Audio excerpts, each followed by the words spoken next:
Hey, how's it going, everyone? Welcome back, if you've been here before, to the Evergreen Marketing Live Show. I'm talking about PPC today, Google Ads campaigns, how to get more leads. It's going to be a fun topic. If you got any questions, put them in the chat. I got my buddy Tim Oppelt, Tim Oppelt, boom. There you Tim go. Oppelt, Yeah, with Wholesaling PPC. So we're going to break it all down for you. It's going to be a fun conversation. How you doing, Tim? I'm doing good. How are you doing, Brady? I'm doing fantastic. It's always good to catch up with a friend, man. Tim, what is your favorite? What's one of your favorite, most random movie quotes? What's your most common movie reference Oh, that's Jesus. useful? Yeah. Um, you put me on the spot here, man. We were just talking about Deadpool and Wolverine, and I was like, I don't think there's any good, insightful quotes from that movie, unfortunately, that No. are going to inspire anybody. There's probably some generic inspirational quote from like Pursuit of Happiness or something. I like Will Smith, but Ooh, yeah, I'm good Will not a movie Smith or quote guy. Yeah, I don't know, to be honest with yeah, you. yeah. I know. I put you on the spot. I can't think of any off the top of my head, but it'd probably come from like Will Smith or a Denzel. Yeah, Yeah, like don't give up. Be who you want to be. Don't let the man bring you down. You guys get the idea. Just Google yeah, success quotes if you're feeling really down. You can find something. yeah. These are daily referenced quotes. Yeah. I'd say mine is probably all three from The Princess Bride. Hmm. I have a father-in-law who quotes Princess Bride literally on the daily, and so those are being ingrained in me. That's a classic. Yeah, such a good one. Anyways, yeah. So everybody on YouTube, are we live on Facebook? Sweet. We're live on Facebook. We're talking about PPC. In case you missed it, got my friend Tim Oppelt from Wholesaling PPC. Runs PPC Google Ads campaigns for investors all over the country. We're going to be talking about the biggest mistakes people make with PPC campaigns, both in the actual marketing online and when it comes to trying to close a lead into a deal. We're going to give you some pro tips for how to make your campaign, your whole funnel work really well, and talk about proper expectations for PPC. So, that being said, let's kick off this podcast. If you got any questions, put them in the chat because we're going to do a Q&A coaching call in just a little bit here. So let us know questions you have and we'll answer them. No dumb questions. No.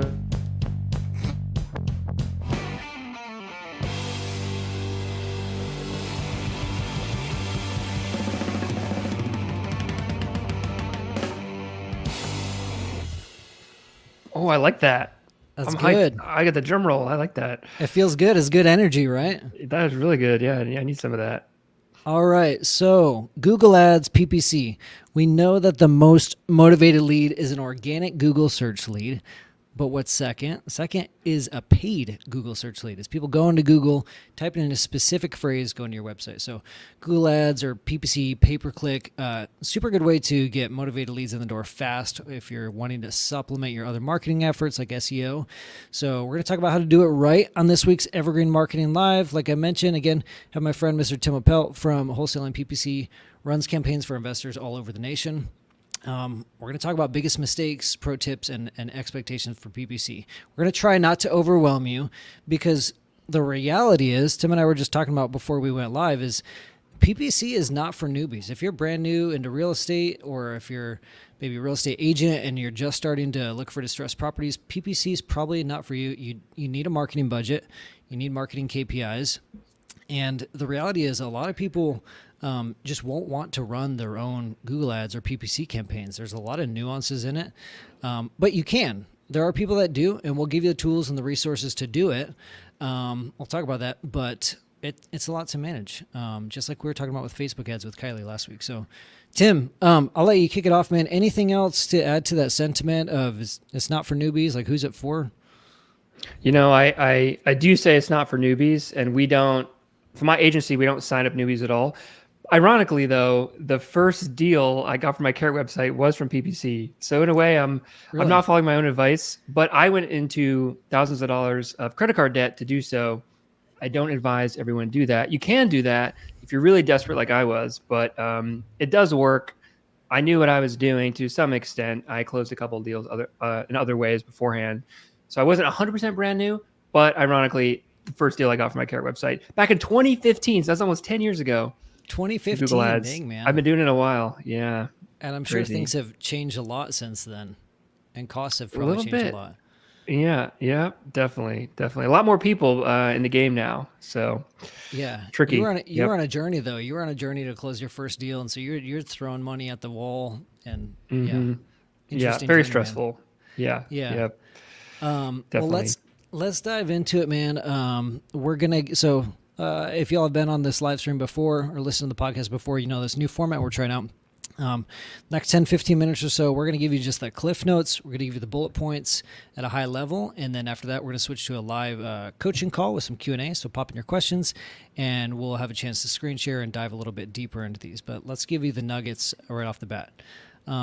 Biggest mistakes, we got about 5 of them here, the most common mistakes. Tim, first one you had mentioned to me, too low of a budget for the market that you're in. What's let's set some expectations for budget. How much people actually need to spend to get some leads or to get a deal. Sure. Right. Yeah. Too low of a budget for your campaign. I mean, just so people, understand Google Ads, right? Like people sign up for Carrot. People go to Google, they type in something like cash for my house or sell my house fast or something. A lot of the top ranks. I think I just saw a Carrot ad. It was like over 50% of all the organic search results are Carrot websites. Yep. So, I mean, there's a whole thing behind obviously getting ranked for that. But if you want to just pay to get on top of those results, the top ones, that's Google Ads. Just for anyone who doesn't know what we're talking about, I'm sure most of you do, but just throwing that out there. So the thing about Google Ads is that it is not cheap. The leads are very good. They're second only to SEO, as Brady said, but they are expensive.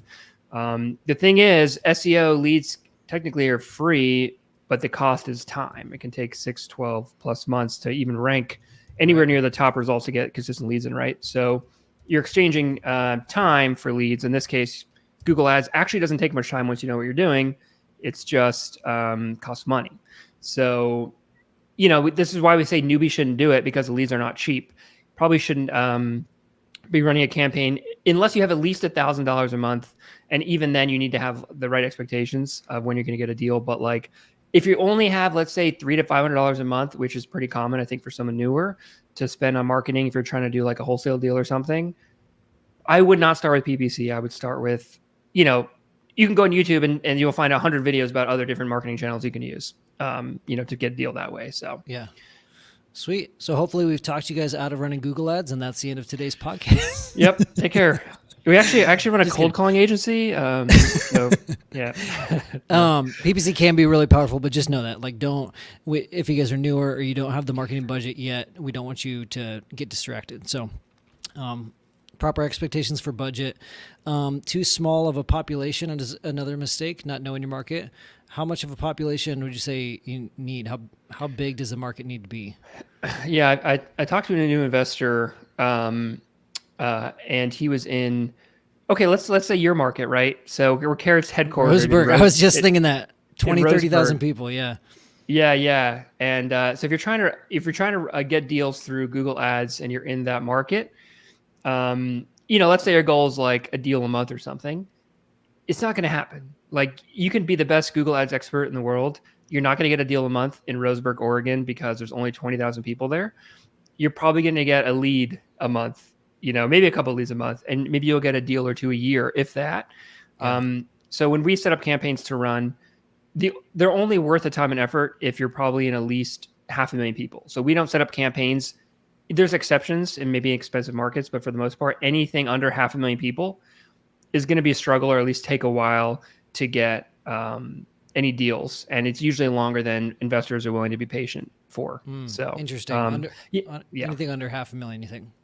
About that ballpark? Yeah, rule of thumb, don't, hold me to this. There is a wide range, but like spending $2,000 to $3,000 per million people is like a rough average you can use. So, if you're in like Dallas, I don't know, let's say there's 5 million people in the whole metro, you could probably spend $15,000 to $20,000 a month fairly easily in that market, versus in my state, Delaware, there's about 1 million people in the whole state. My campaign was very profitable. I was getting probably at its peak 8-to-1 on my money. Wow. But I couldn't just spend $100K a month. Otherwise, I would have just done that and then cashed out and, wouldn't ever need to do anything ever again. Right. So I could only spend probably $3,000 a month. I think maybe my most expensive year, I spent $40,000 for the year. but really, like I couldn't spend any more money. There's not enough people there, right? So Okay. Yeah, that makes sense. Mistake number 3, sending people to a crappy landing page. I don't want to spoil this too much because next week Trevor's coming back on. He's got some stuff going on, and so he hasn't been able to make them these past couple. But he'll be back with us next week, and we're talking about landing pages versus homepage, when to use them, how to use them, what should be on them. But crappy landing page, what's that mean to you? I picture those like sites from like 2004, they're like neon green banners on them, or Yeah, something like that. They're flashing. The ads, Google ads are flashing at you at the top. Yeah. Do you know any websites that like? Can you think of like a really terrible, not even like a landing page, just like a terrible website at the top of your head? I wonder if we could find one. Not relevant, but sometimes you see them, right? They're like certain like summer camps or like churches or something. And sometimes the websites are like really bad. Yeah, it's usually that. It's usually a summer camp or like a church. I found one this week from a digital marketing agency, and it was like, it was crappy, but it was intentionally crappy, and it was really nostalgic. And I was like, oh, this kind of actually makes me. This is so bad, it makes me happy. But their marketing really agency good. trying to get attention. Attention. Yeah, it was good, but yeah, I know what you mean. But I mean, like crappy landing page, like. The form is not optimized. The buttons are not big enough. The colors of the buttons are not popping up. It's slow. It's clunky. Sure. There's not information on there. Sure. They're just trying to capture the information. I can show if you want, I can show my website really quick. It might just be easier. You cool with that? I actually have it pulled up here if you want me to pull it up. Yeah, that's fine. So, it's not, our client sites are a lot even prettier than my own site, because I have someone on my team design our client sites, but I just didn't do it for my own. It's kind of funny, but let's pull it up here. WeBuyHomesDE.com. You can look. This is my legit wholesaling website. I don't do a lot of wholesaling anymore because my clients keep me busy with my agency. I enjoy doing it better, but it was wholesaling for, like I said, 10 years when I did my first deal, like 2014, I think. So if you go below and see that video I shot at Carrot HQ, at Carrot Camp, my first Carrot Camp. So that's boom, awesome. That was a long time ago. Yeah, cool. But anyway, like the biggest thing, we get people like investors that come to us and they want to use their website, whether it's Carrot or some other platform. And we mainly use default to Carrot websites because the way that they work, they're proven to work. You guys do a lot of the tech stack on the back end that we don't have to worry about. So big things are like making sure the site loads quickly, your sites load good, the hero, so that kind of top section there, and the form and the button are all the right sized and spacing. That's usually the biggest thing, is like when a website loads, if we can, you want to show it again, or I can show it. Yeah, let me take it over. I'm going to do that because then I can like jimmy around with it while I'm, here we go. Window, Chrome tab. Let's see here. Okay. All right. You see it here? There we go. Yep. Boom, boom. Okay. So like when a page loads, especially on mobile. So with mobile, most of the traffic, let's say like at least 2/3 of the traffic will probably come from mobile.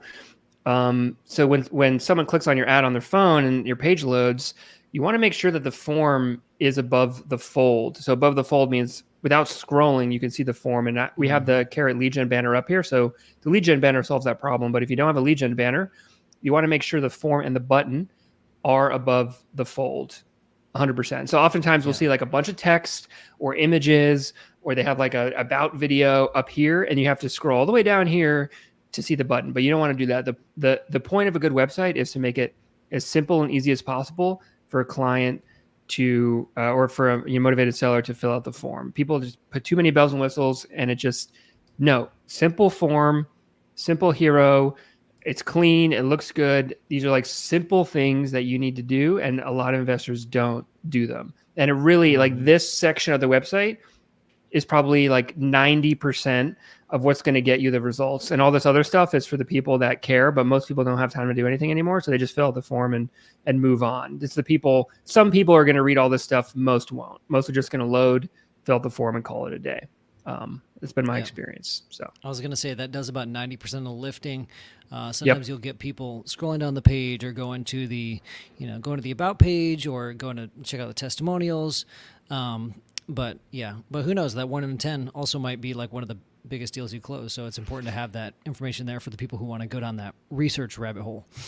Absolutely. Absolutely. And that's why I like using carrot sites versus like just a landing page or something like that. People say, oh, let's just do a lot of PPC companies will just do a landing page. They don't have a header or anything like that. And there's different schools of thought on it. But I do think that having the website where you can go to the reviews page, where you can go to the about page, which are the second and third most visited pages on your website, is useful and will help, even if it does drop conversion rate a little bit, which I don't think it does a lot. It's going to help people when they do fill out the form. They're going to be more likely to work with you already. Your website is doing the selling already, right? Like they're reading. By the time they call you, they're probably half convinced to work with you already. Yeah, right. They're predisposed. Yeah, they're already educated. Yeah. Exactly. So very important. I think it's important to have that stuff, and obviously it is working, or we wouldn't be in business. So yeah, it's totally a different feel. I mean, like they are motivated because they're coming from Google PPC, but the difference between somebody who's already been able to consume some of your content, learn about you, see your face in a picture on your About Me page, totally different from someone that only filled out a form. Just night and day. 100%. Biggest mistake number 4: people are too impatient. How long do people need to wait after they launch a PPC campaign before shifting or adjusting their budget, things like that? I'm sure Carrot gets this a lot from people doing SEO. I launched my site last month. I haven't got any leads yet. What's wrong? Yeah. Well, that's not quite how it works, right? So Google Ads isn't anywhere near as bad as SEO, I'll say, in terms of timeline. But like another big issue we run into is investors, they will launch a Google Ads campaign on their own or with an agency. And after a month, they'll say, this, I'm not getting enough leads, or the lead cost is too high. Maybe the leads are like $600 or something for a lead. And they'll say, oh, this doesn't work. Why am I doing this? But, we did a study. I say this a lot. We did a study of what separates our investors. We run over 100 campaigns. So what makes the investors that do succeed for the ones that don't? And every single investor that stayed with us running the same campaign for 1 year made money. Every single one, not 94%, 100%. There's a few different reasons. Obviously, you could say, well, if they're making money, they're going to keep the campaign going. Yeah, obviously. But the point is that a lot of people who say PPC doesn't work, we hear that a lot. Oh, PPC doesn't work. It's too expensive.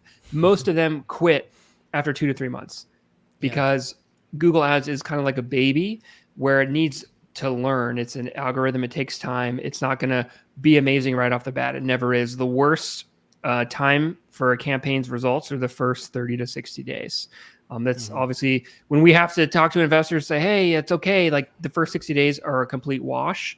I say the first 6 months, the best mindset is to break even. And that's being conservative. You'll probably make money, but to at least break even. If you break even in the first 6 months of a campaign, don't turn off your campaign, because those are going to be the worst 6 months of the campaign. It's going to be better since then because of learning, and you're going to tweak things. You're going to see what is working and isn't. You're going to make improvements. So yeah, I would say give it 6 months at least. If you can't afford 6 months, lower your budget so that you can afford 6 months. Yeah, that's good. That's good expectations. And like you do have some people who will get leads in their first couple weeks, their first couple months. Like Trevor's done it, Bill Hollis has done it. It can happen, but it's not commonplace. The same thing with SEO. Some people will launch a Carrot website, edit their content, put some good content out there, and then a month later, it's like, oh my gosh, I got an SEO lead. Maybe from some niche keyword. It's not common, but it can happen. Yeah. And I will say that like you'll get leads, like most investors will get the lead within their first lead within like a week and a half. But getting enough leads to get a deal is a different story. Right. Yeah. And plus the time frame between when you get a lead and when that lead, if it actually is a deal, when it actually turns into a deal and when you get paid, as we know in real estate, it could be 3 to 6 months. Like you can get, 123 Main Street fills out a form today, August 22nd. Maybe you don't actually get the contract signed until like September 15th. Maybe it doesn't actually close until August or October 15th. Right. And that's 2 months. Right. So, some of these leads that come in may turn to deals, but it may take some time. So you got to remember that people are like with any marketing, especially with Google Ads, people are way too impatient and try to come to conclusions way too quick for real estate. We're not selling shoes here. It's a long conversion cycle for these leads. It is. It's a long conversion cycle. And the thing that you said stood out to me is that PPC doesn't work. People will say that about any marketing channel, and I would say to anyone that's thought Facebook doesn't work, SEO doesn't work. Anytime that thought pops up, just squash it, because you can make pretty much any marketing channel work. It's just a matter of knowing what works. Do I have the proper budget? Do I have the proper creative? Do I have the proper targeting? Have I been patient enough? Can my market bear this marketing method? You can make going to an arts and crafts fair. You could make an arts and crafts expo work to get motivated seller leads. There's a million different things that could work, and so I would just challenge that.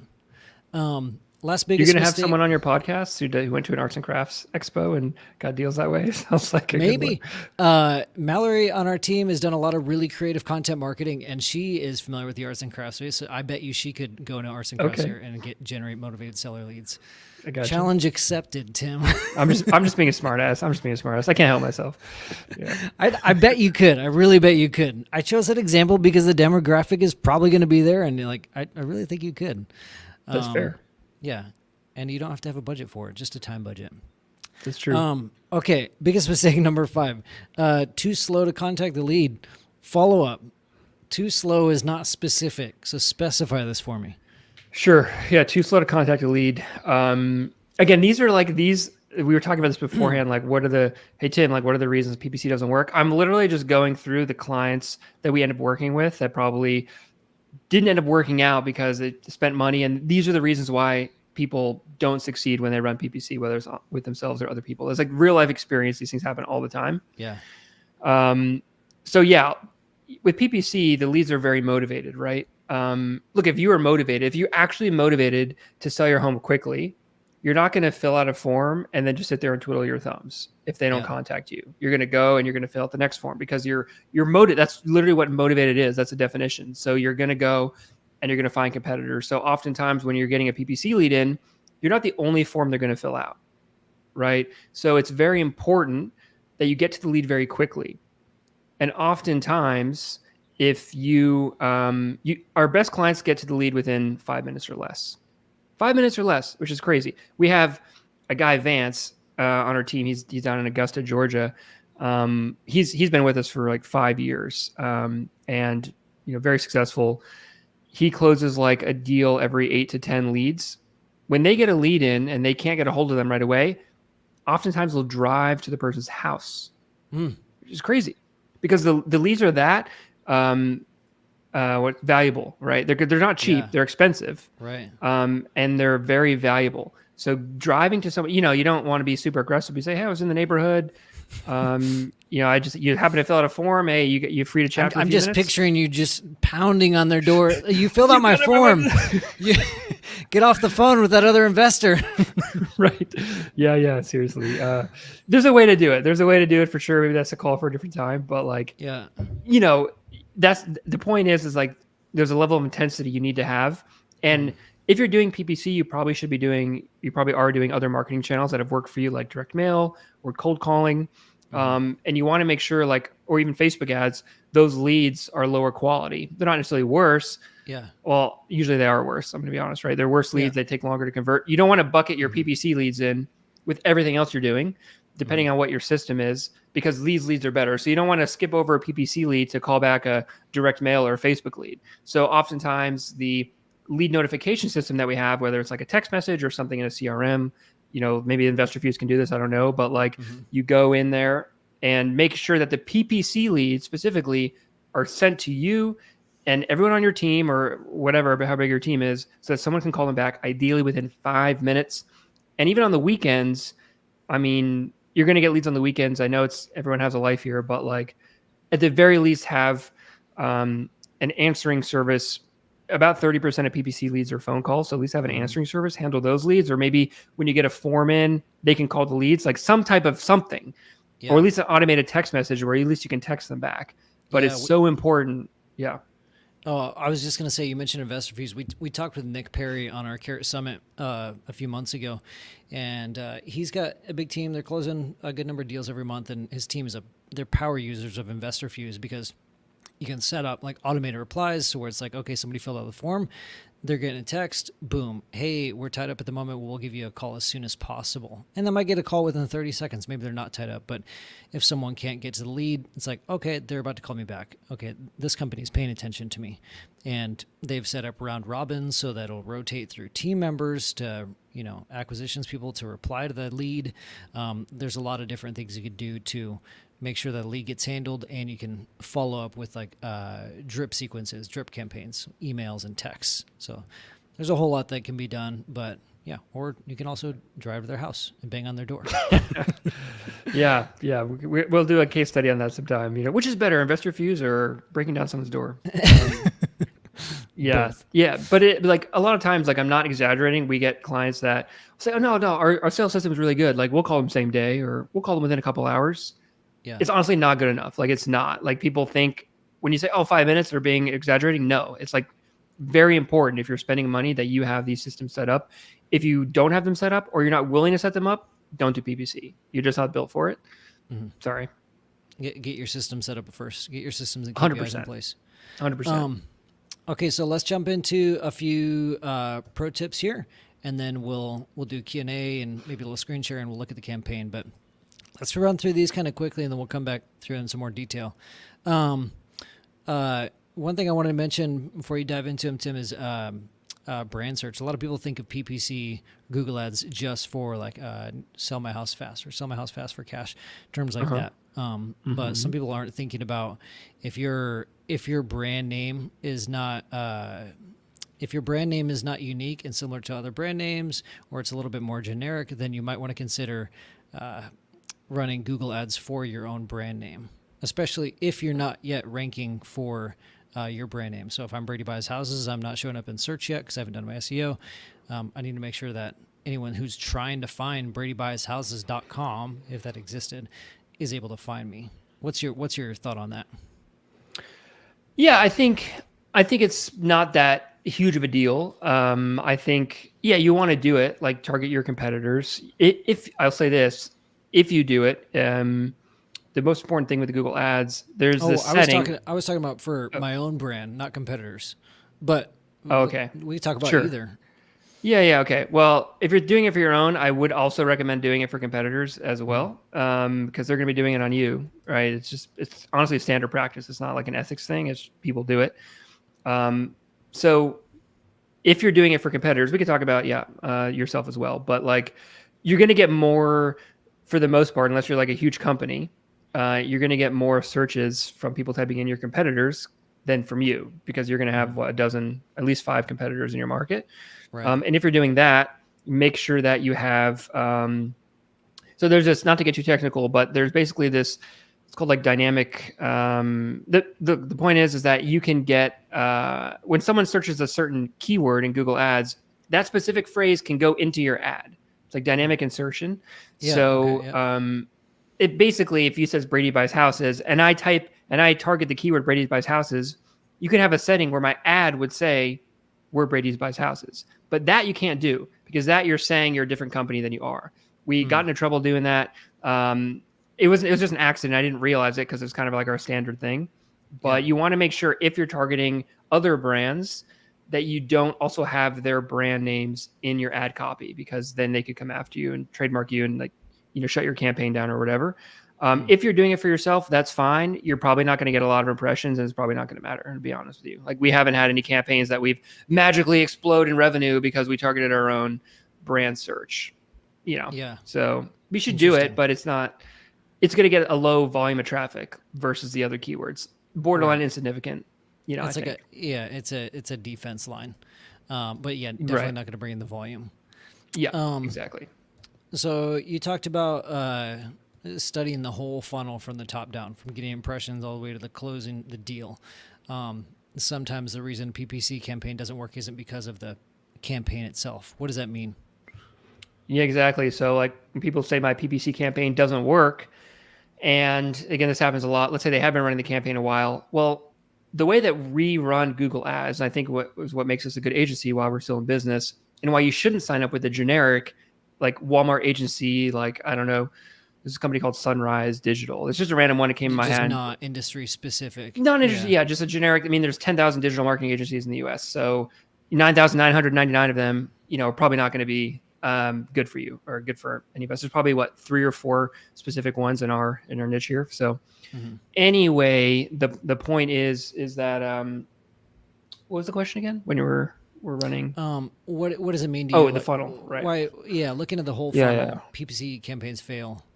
Right. Yeah. So when you have a whole funnel, right, you need to look at not just the clicks and the ad and the lead. You need to look at the revenue, right? So one thing that we're really good at, if the campaign isn't working, is it the leads? Is it the ads? And you need to look at the stats. So I don't have this pulled up. I wonder if I can show some chicken scratch here. Let me see if I can pull it up really quick. So I'm trying to make a pretty graphic here, but let me see if I can pull it up. My whiteboard here. Give me a second. Hold on. You're good. Okay. I'm gonna pull this up here. This isn't pretty, but we're doing the real deal here. So, okay. Give me a second here. Entire screen. I'm just gonna share the back end of this. I know we're showing the. Okay, can we see this here? This like chicken scratch that I have written. Oh, sorry. Yep, we're good. Okay. So it's okay if you can't read this. I was drawing this out. Basically, there's like a formula. This is the funnel I was talking about. So if you're looking at the black over here, right, this is what this data of a PPC campaign is. There's impressions, which is basically how many times your ad is shown. Then clicks, how many people are actually clicking on your ad, how much it's costing you, how many leads you're getting after they go on your website, then how many of those leads turn into deal, and then how much you're making, right? As investors, what we actually care about is return on investment, how much money we're making. These are all the different factors in the funnel that will determine your ROI. So when someone says my PPC campaign isn't working, they're just looking at like clicks, or they're looking at how many leads they're getting, or is the lead cost expensive? But you need to be looking at the whole funnel. And oftentimes it's how many leads it takes to get a deal. It should be on average, like I have some benchmarks here, like 15 to 20 leads to get a deal. And oftentimes, okay, if they have 45 leads and they only got one deal in, well, it's actually not a campaign problem specifically. It's a lead quality problem. So then how do you solve that problem? Well, you need to audit the locations, and you actually audit all the leads. So we do this with basically every client. Okay, we go through every single lead. What location are they in? What keyword did they come from? And then you can start to really optimize for lead quality, which is something a generic agency doesn't even understand what a good lead is. And you can't do this from a campaign dashboard. You need to like work with your leads and your CRM in order to really understand what's going on. So you can then cherry pick. I don't know, cherry pick's the right word, but you can see which areas are producing really good leads and which areas are producing bad leads, and you can strip away the bad areas.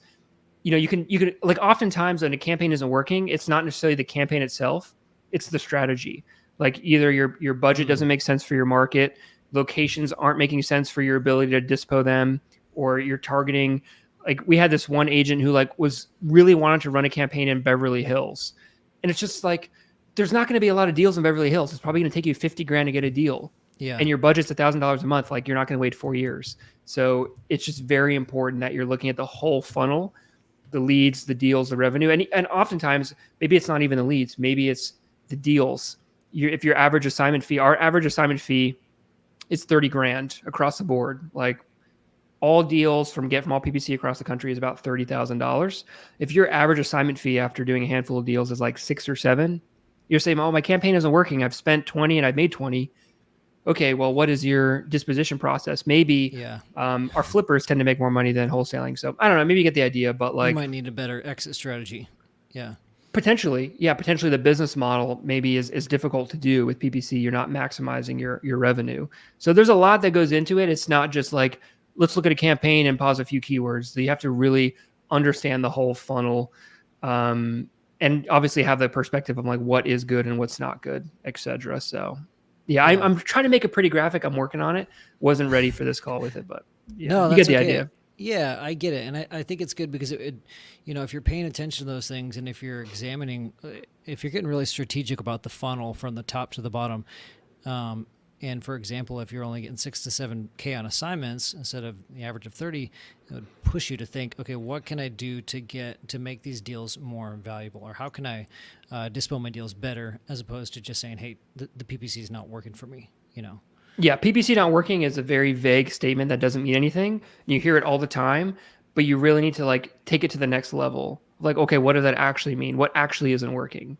People don't do that. Yeah. Okay, so pro tip number 3-ish. The wider area that you can dispo, the easier it will be to succeed with PPC. This is Sure. pretty straightforward. Yeah, let's move on. No, I think yeah, basically you understand how Google works, and this is going back to the strategy in general of like what is the game plan going into it. Is you're telling Google basically to give you as many leads as you possibly can based on your budget, right? That's the goal. Google, use your magic and give me leads. The more options you can give Google, the more it can cherry pick the cheapest quality leads for you. So if we're targeting Roseburg, Oregon, and we're saying, Google, give me all the best leads in Roseburg, it doesn't have much to choose from. But if you say, give me the entire state of Oregon with this budget, Google's going to be able to, at any given time, look across the entire state and give you the cheapest possible lead, right? So basically, whoever's bidding the lowest at that given time and place.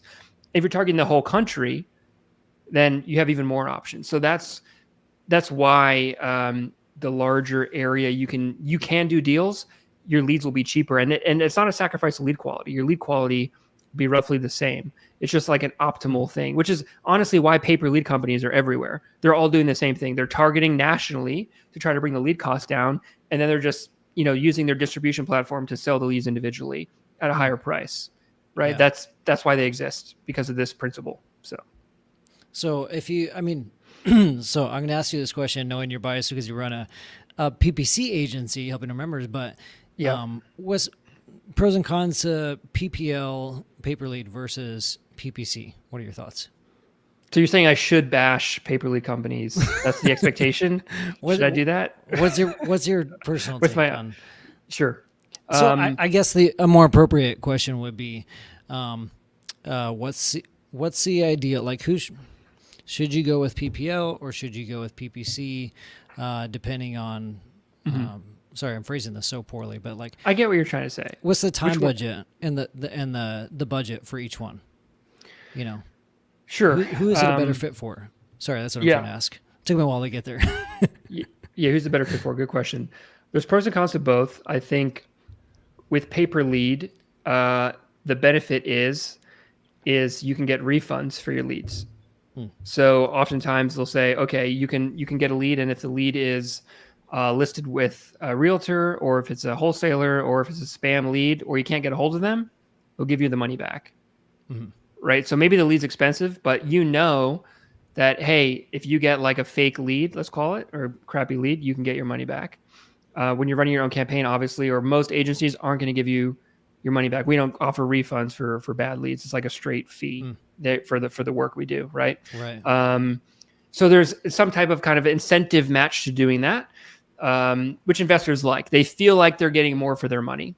Now, I do think it is partially like a behavioral thing.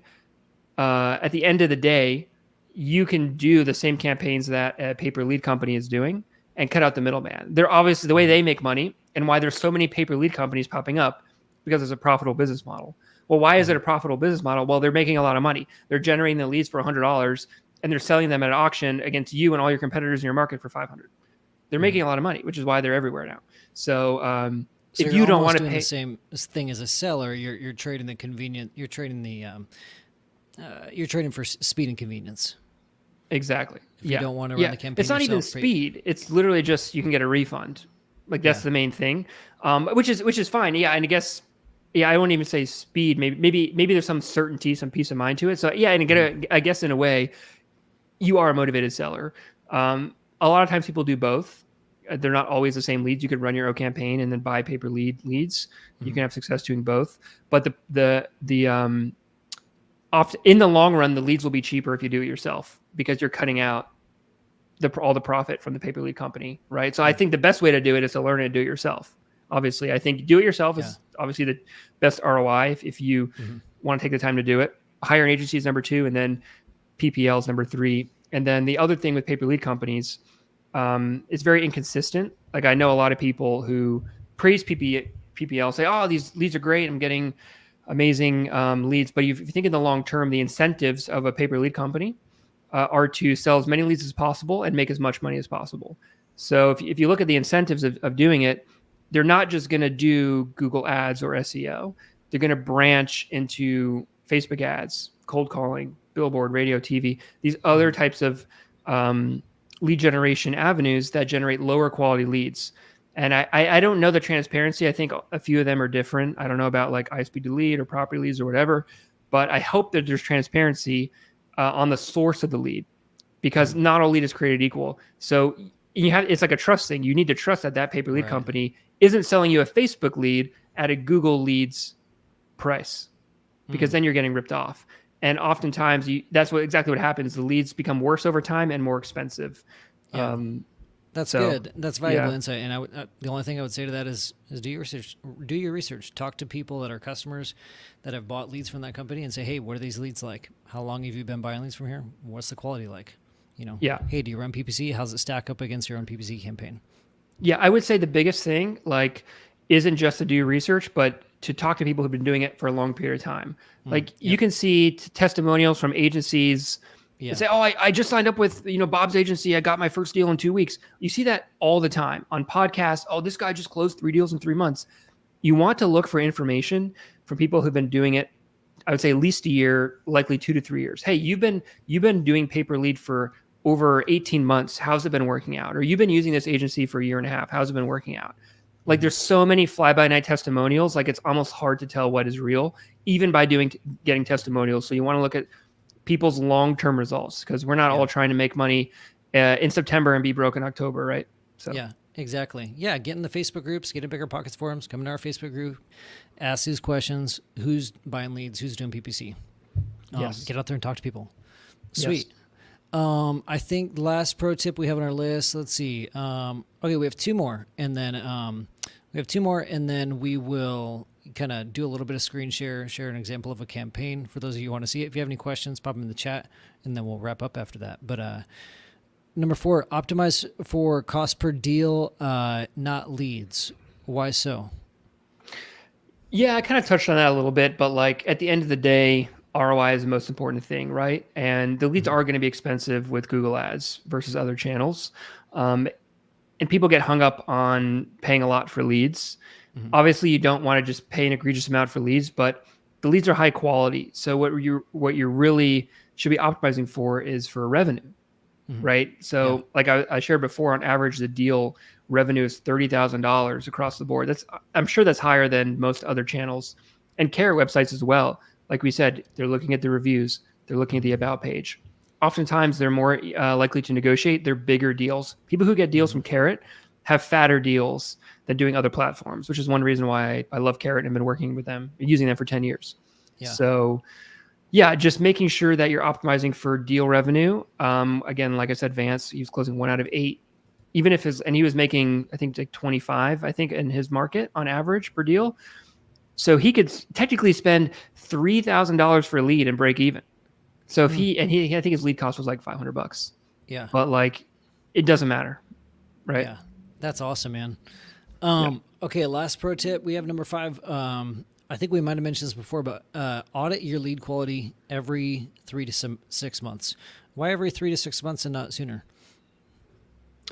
Good question. Well, I guess it depends ultimately on how many leads you're getting. I'd say every 30 to 50 leads, especially in the beginning. Once your campaign is rocking and rolling, maybe, and you kind of have something dialed in, this isn't as important, but the first 6 months of a campaign are when people get the most frustrated. So I'd say on average, you're getting a deal every 15 to 20 leads. So after probably 30 leads, if you haven't gotten a deal yet, you should definitely audit your lead quality. That's the most important time to do it. You should make it a habit, but the most important time to do it is in the beginning.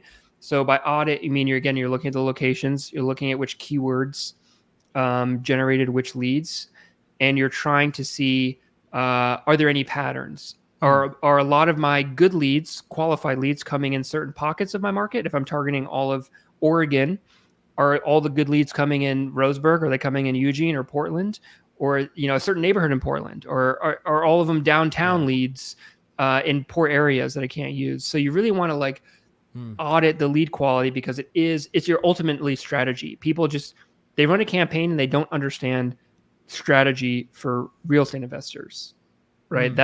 And that you need to audit. The only way to do it is to audit your leads and see what's actually working or not. Like, you just can't tell from a dashboard. Yeah, you have to have that holistic view from the top of the funnel to the bottom, and you got to know your KPIs.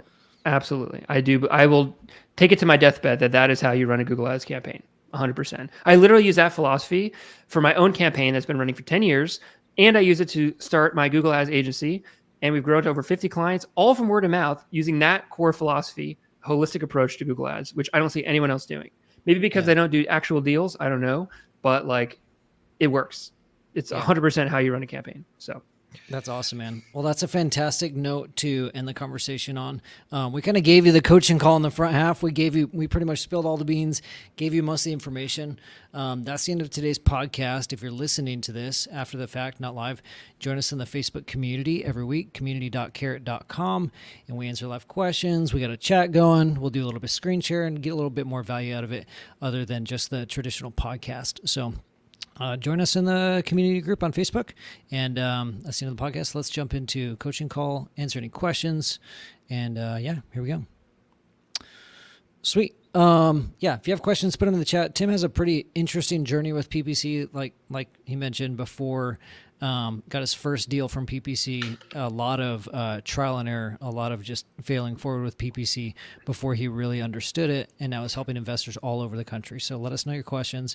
But let's do this. I'm going to put you on the spot again. Do you want to screen share a little bit and take a look at an older campaign you're running? Sure, let's do it. Let me find something here. Yeah, go ahead and pull it up. We were joking before we went live. It's like, we're going to pull this up to convince people that they don't want to run their own PPC campaign. Because they got to gloss over. It's a lot of information. It's quite the dashboard. But that's what PPC is. So that's what it is. And so we'll show you a little bit about it. We're not going to go super into the weeds, but just to kind of give you an idea of what running a campaign looks like. I'll share this. I wanted to pull up an active campaign we're running, but for privacy I can't. But this is across the board. So of all of our clients over the last month, we spent $265,000 and generated. Well, let's see how many leads we've actually generated here. Where's conversions at? Conversions. I'll give you a sec to look for that. We got a question in the chat, and I'm sorry, I should have mentioned this sooner. David, what's up, David? David said, how can we get a hold of you to potentially hire your agency? Marketplace.carrot.com. So go to the Carrot Marketplace, reach out to Wholesaling PPC in there. That's Tim's agency. Yep. Wholesaling PPC. Boom. Right here. You'd mentioned you have a course on running PPC. You have a free course?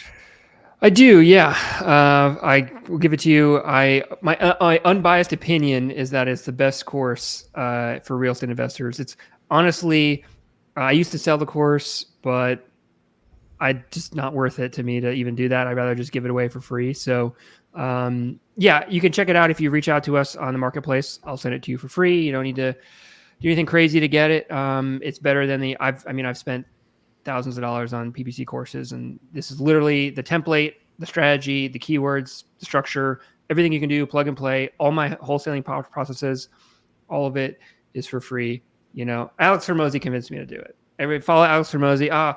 Give away everything for free. If you can give your free stuff is better than competitors' paid stuff, you'll win. And I'm like, you know what? Okay, let me just give away everything for free. And people will realize most people will probably do it themselves, but a small percentage of them who are good fits for our agency will end up contacting us. So it's been working out so far. But cool. Yeah, it's a good course. But So look at this. We've gotten 1,400 leads. So this is just from Google Ads the past 30 days. We spent over 200 grand. Average cost per lead is about 180 bucks. So it's just kind of fun stats.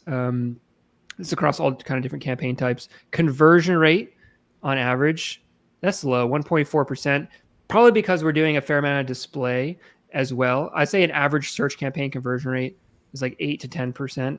Anyway, just thought this was pretty cool. Let's see. I don't look at this very much, but let's see date range. Let's look at the last year, and then I'll show you my campaign here. Yeah. I don't share this data very much. So, okay. For the last year, we spent 2.6 million. A little bit higher conversion rate, but average CPC is $12, and then cost per lead, again, it's probably like 160 bucks. So that's average across the country.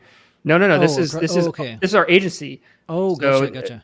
Across the country, across dozens and dozens of campaigns, over $2 million in ad spend just in the past year. That's an average lead cost. So anyway, let me pull up a different tab here. I just thought that was cool. So yeah, let me see here. We're marketers. We like graphs with pretty colors. Right? Yeah. It's just like the actual numbers. People say a lot of stuff, but I try to be as honest and transparent as I possibly can about it. So literally, it was a live view of what's going on. So this is a campaign I was running for my own wholesaling business. I was running this campaign for like 10 years. Spent a lot of money, over $100,000 in it, but I'm not running it right now because I'm focusing more on my agency. And, I'm not the best dispositioned person in the world, to be honest with you. So I was like, I don't want to have the time to do it. I just don't feel like doing it. So anyway, but this is the campaign. Is there anything specific that you want to look at before people's eyes glaze over? I'm mostly just curious on kind of keywords and what's getting the most traction. What keywords are getting the most traction? Sure. So conversion wise, look, the top keywords: we buy houses, we buy homes, we buy ugly houses, cash for my house.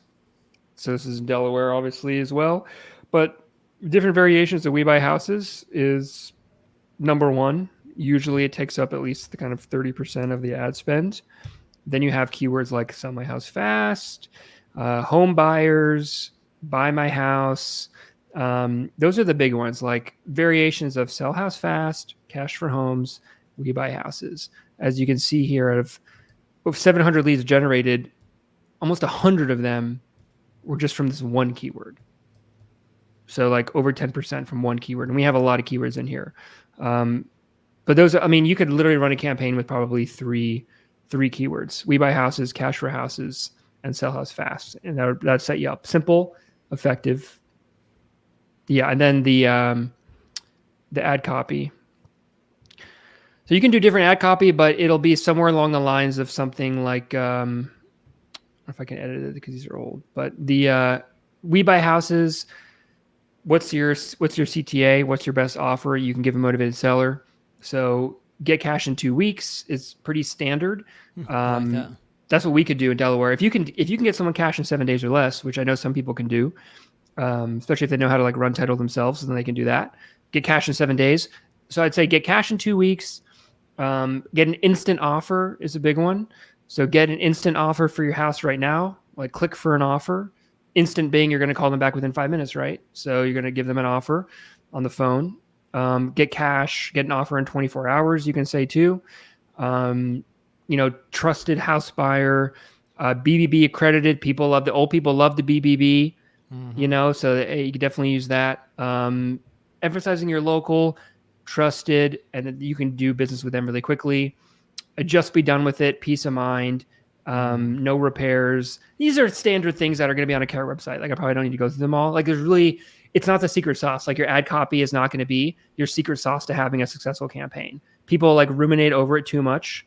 Most of the times the click-through rate. So click-through rate is largely what will impact. It's a measurement of how good your ad copy is, right? How many people click on your ad? Makes sense. Click-through rate, it will be 4 to 6%, maybe 7% on average. It's really not going to fluctuate too much. From impressions to click, you're saying people that saw the ad to clicked on the ad, about 4 to 6%. Yeah. Okay. It matters, but it's rarely the most important thing. And like literally, you can get my free course and can use a variation of it. I definitely would look at your competitors and make some variations of what your competitors are doing. Don't want to copy them, but they're all basically saying something similar. That's important is they're probably going to fill out all the forms, so make sure you get a hold of them quickly. That's more the name of the game, is like after the fact, after they click on the ad, not before. Okay, nice. Yep. We got 2 questions here. We'll take these questions, and then we're about at time. We got to bounce pretty soon here. But Roger Bremer, what's up, man? Thanks for hopping in.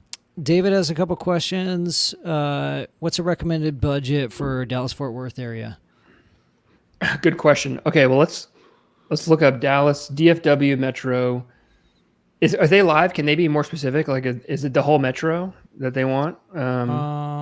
Yeah, what area, David? Let us know. I thought Dave, I'm trying to remember. I think he was outside Dallas, but yeah. Well, I'll give you a general answer for that. He can be more specific, but okay. The current metro population of DFW is 6.6 million people, so you could spend, I would say, probably 20 grand a month, maybe 30 or 40 grand a month potentially. I wouldn't spend any. He said whole metro, the whole metro area. Sure. Okay. As long as you can dispo that whole metro, I mean, it's a big metro. If you can dispo that whole thing, I would definitely target the whole metro because it'll bring your lead costs down. Even outside the metro, if you can do outside the metro, I would say you shouldn't. I mean, it's a bit of a competitive market.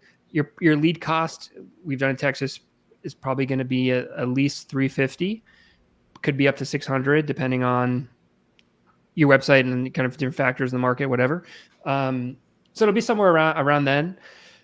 So look, if your lead cost is like, let's just call it $400, maybe it takes you 15 leads to get a deal. I mean, that could be $5,000 to get a deal, and that's an average. So depending how long you want it, if you want to try and get a deal a month, I probably would spend at least $5,000 or $6,000 a month. If you're okay getting a deal every couple of months, then you could do half of that, $2,500 a month to $3,000. It'll work. It's just a matter of, will it match your expectations? So okay, couple more questions. How about this is David again. How about leads for a nationwide land buying website? Running any campaigns for nationwide land? I hear that a lot come up. Let me ask you a question. Or is that because I see people running ads of like land leads? I'm guessing people are jumping on the lands bandwagon because of like the wholesaling regulations. I don't know if that's true or not, but have you gotten land? Like, do you have, you being a carrot, have you heard more chatter about land specifically or no? Yes, but not as much as I would expect. Like, okay. In the last year or two, Trevor and I have been talking about this. Like, okay, land is a big opportunity, mobile home is a big opportunity, but it's interesting. I thought I would see it get very competitive, and maybe someone who's like in the trenches and land every day would have a different sentiment. But I don't hear as much chatter about it, and I don't see as much as many people going after it. I think because it's still just kind of a niche thing. People aren't as familiar enough with it. And the same thing with mobile homes. I talked with a gal, I was on a mobile home podcast a few weeks ago, and it's a lot of people just don't know about it, so they don't want to learn about it and fuss with it. Just go after houses, even if it's getting harder, more competitive. So I see more opportunity there. If you go on YouTube, I have a video. It's like I wholesaled across America for a year or something. You check out my YouTube channel. So I basically ran a nationwide campaign that's not for land. It was for just generic house sellers. The lead cost we got, so this was, I think, a year and a half ago. I did it for a year. It was like $50. So I showed you on average across the country, the leads were like $160. But if you just ran one campaign with everything, it'll bring your lead cost down. So, you're looking at, let's say, $50 across the country for a lead. We thought about just doing land. The problem was we were getting leads in all these different weird areas that were hard to dispo. So actually doing a national model, the lead cost isn't the problem. The hard part is the disposition, comping it in all these different markets in rural Nevada next to like Indian preserves or like, Florida mobile homes or something, or like the swamplands. Like it's challenging. You really got to like have a good disposition strategy. That's the problem we ran into. So we thought about just doing land nationally, and I'm not a land expert. I haven't taken any land courses. I feel like there's a bunch out there these days. Mm-hmm. I would say the For a generic lead, it was like $50. I'm guessing land leads would be like $100 if you're doing it literally across the country, meaning everything. If you're cherry picking specific metros, it's probably going to be higher than that, or specific rural regions or whatever.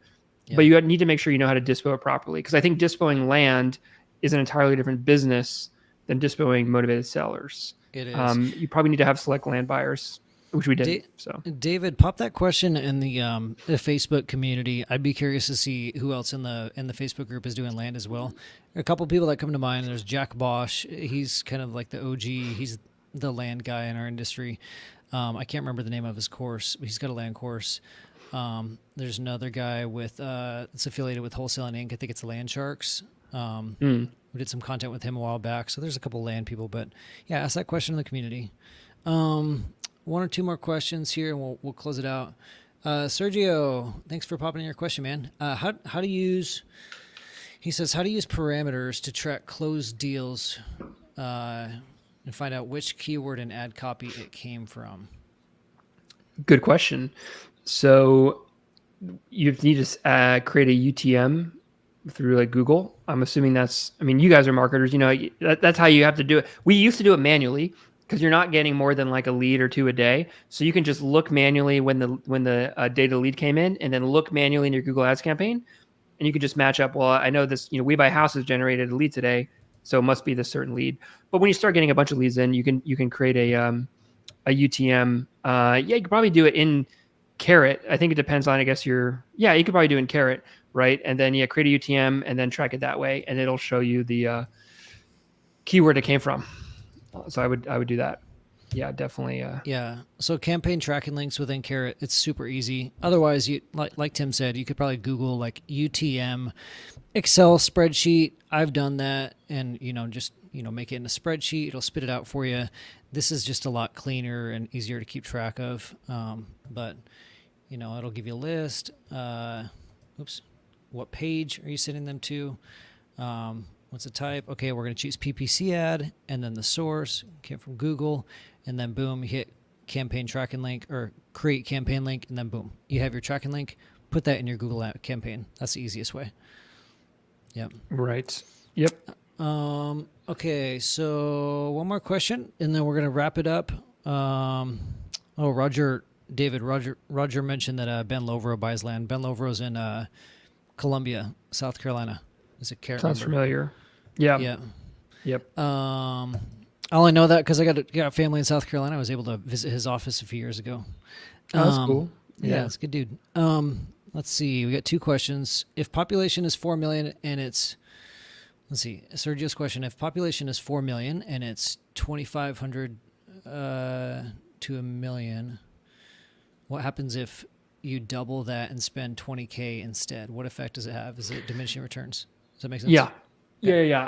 Two things will happen. One, you won't be able to spend the budget. So just because you set a budget of 20 grand doesn't mean you'll be able to spend it. My campaign in Delaware, I set a budget at 10 grand a month. It just didn't spend it. There's not enough people there. You try to set a budget in Roseburg.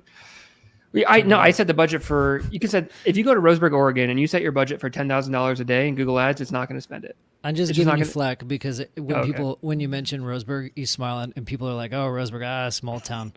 But people also forget Delaware's a state. Fair enough. Yeah, Delaware. The only thing people know Delaware from is that movie. I forget what movie it was. We can't even remember the movie. I know. Not helping my Sorry, I'm pulling us off track. I'm sorry. The real question. Yeah. So either you won't be able to spend the budget, you have to double that spend instead, or you'll get diminishing returns. So I was trying to think about how technical to go here. There's this metric you can look at called impression share. Basically, it'll tell you how many impressions you're getting versus how much you could be getting. And it's not a requirement to have a certain benchmark for impression share to be successful. If you're targeting the whole country, you could still spend $1,000 a month to be successful, even though you could spend probably $1 million a month. But once you start getting high into like above, let's say 70 to 80% impression share, then you're going to be bidding almost exclusively on the number one spot, right? The goal isn't to always be number one with Google Ads. The goal is to make money and be profitable. And if you're number one, oftentimes you'll see like the cost to be number 2 or 3 is like $40 or $50, and the cost to be number one is like $150. There's like a bubble for the number one spot for whatever reason. It's costs more than it's worth. You don't necessarily, people who click on the first number one spot aren't any more likely to necessarily do business with you than people who click on the second or third. It's all just a click. So if you start bidding on the number one spot, you're definitely going to get diminishing returns. A rule of thumb that we use in our business is we won't increase the budget by more than either 5% at a time or maybe $500 a week. So if we did want to increase our budget from, let's say, $4,000 a month to $10,000 a month, we're not going to do that overnight. We're gonna do that over 2 months, $500 a week, $6,000 over 2 months. Okay. So then we can see when diminishing returns start to happen, if they do, and then we don't go past that. If the lead cost starts to go dramatically up, then we say, okay, this is the limit, and then we'll either go back down or reevaluate at that point. Good, man. Thanks for tackling that. That was a good answer. Okay, last question, I promise, and then we got to bounce for the sake of time. But if you guys have any more questions that we weren't able to answer in the live, put in that Facebook group. Tim's in the Facebook group as well, or just reach out to him. Go to marketplace.carrot.com. Let me say that slower. Marketplace.carrot.com and find Wholesaling PPC in the marketplace. Reach out to Tim, or just pop in the Facebook group and he can help you out. That's true. I am in the Facebook group. I lurk there a lot. I don't post a lot, but if you tag me about anything, it could be juicy, it could be whatever, I will comment. I'll say, hey, what do you think about this person? I'm just instigating here, but you can say whatever you want. I'll answer honestly. So I'm in the group lurking. So don't be shy. Got the deal. Okay, so last one from D. She says, okay, so this is very specific. You ready? I have 2 campaigns running. Okay. One using broad and the other one using exact and phrase. These are settings in Google Ads. They are both, I'm not telling you, obviously, Tim, telling our audience. I figured as much. Yeah. Okay, so we got broad and exact and phrase. They're both performing well. Similar search terms, similar quality of leads. But the CPL and conversion cost for broad is half, even though exact and phrase is also low. Do you suggest pausing the exact and phrase campaign and move that budget over to the broad campaign, or keep both of them running since they're both performing well? Okay, so we want to be clear on what we define as well in terms of performance. So oftentimes a broad campaign, not to go too into it, but broad campaign, basically you're telling Google, hey, I want you to broadly interpret these keywords. So show me ads. Hey, you know, I want to say sell my house, but if someone want to sell their car, maybe I can show my ad for them too. That's an extreme example, but very broad. The leads tend to be cheaper, but they also tend to be worse quality. Hence it's broad, right? If you target anything broadly, it's going to be worse. Yeah. So don't just look at the lead cost when you're examining broad versus exact or phrase. You need to make sure you're probably generating at least 30 leads for each campaign. Look, if you're doing deals in both, then yeah, fine, do broad only and move your money to that. But making sure the lead quality is the same. And if you're not sure yet, don't make any decisions. I'm guessing you probably haven't generated enough leads in each campaign to know for sure. So don't make a decision unless you're generating probably 30 leads in each campaign, maybe more. Yep. Good answer. All right. Well, that is a wrap for today. Roger says, love Tim's PPC counsel. Learned a lot. Thank you guys. Appreciate you sharing, Tim. It's a lot of wisdom. Again, I already said this, but if you want to work with Tim, find Wholesaling PPC in the Carrot Marketplace. carrot.com/marketplace. That's a wrap. Next week, Trevor is going to be joining us, talk about landing pages versus home pages, answer any questions you guys have. But thanks everybody for hopping on. Thank you, Tim. We'll see you guys next week. Thank you.